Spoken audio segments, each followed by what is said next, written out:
బులెటిన్లో మరో బ్రేకింగ్ చూస్తున్నాం. సీఎం చంద్రబాబు ఇంటిపై గతంలో జరిగిన దాడి కేసును పోలీసులు రీఓపెన్ చేశారు. కేసులో వైసీపీ నేత మాజీ మంత్రి జోగి రమేష్ ను ప్రధాన నిందితుడిగా పేర్కొన్నారు. ముందస్తు బెయిల్ కోరుతూ హైకోర్టులో జోగి రమేష్ పిటిషన్ దాఖలు చేశారు. దీన్ని హైకోర్టు విచారణకు స్వీకరించింది. సోమవారం ఈ అంశం విచారణకు వచ్చే అవకాశం ఉంది.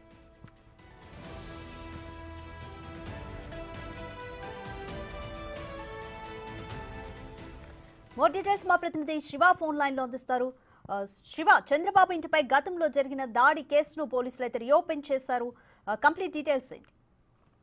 అదిగా మొత్తం మీద చూసుకుంటే కనుక గతంలో చంద్రబాబు నివాసంపై కొంతమంది వైసీపీ శ్రేణులు దాడికి యత్నించారు. ఆ సమయంలో ప్రధానంగా చూసుకుంటే అప్పటి ప్రధాన ఎమ్మెల్యే జోగి రమేష్ కీలక పాత్ర పోషించారు. ఆయనతో పాటు పలువురు నేతలు, అప్పటి బాపట్ల ఎంపీ నందిగం సురేష్ తో పాటు విజయవాడకు సంబంధించిన పలువురు నేతలు చంద్రబాబు నివాసంపై దాడికి ప్రయత్నించారు. ఈ సమయంలో టీడీపీ వైసీపీ నేతల మధ్య కూడా తీవ్ర స్థాయిలో వాగ్వివాదం జరిగిన సంఘటన కూడా అప్పట్లో జరిగింది. అప్పట్లో ఇది పెను దుమారం కూడా లేపింది. ఈ నేపథ్యంలో చంద్రబాబు నివాసంపై దాడికి సంబంధించి అప్పట్లోనే తాడేపల్లి రూరల్ పోలీసులకి ఫిర్యాదు చేసినా గానీ పోలీసులు ఏమాత్రం కూడా పట్టించుకున్న పరిస్థితి కనిపించలేదు.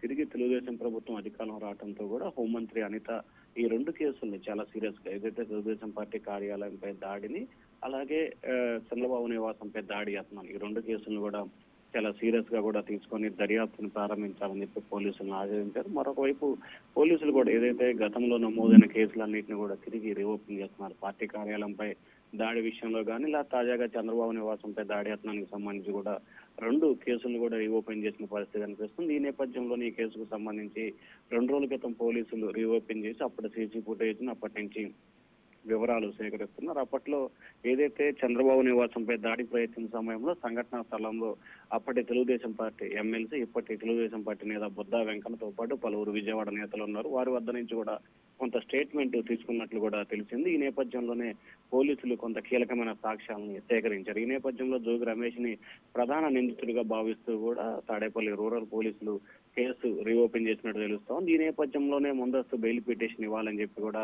ఏపీ హైకోర్టులో జోగి రమేష్ ఒక బెయిల్ పిటిషన్ ని దాఖలు చేశారు. విచారణకి ధర్మాసనం బెయిల్ పిటిషన్ విచారణకైతే స్వీకరించింది. ఈ బెయిల్ పై సోమవారం విచారణ జరిగే అవకాశం కనిపిస్తా ఉంది. రాధిక. Thank you Shiva.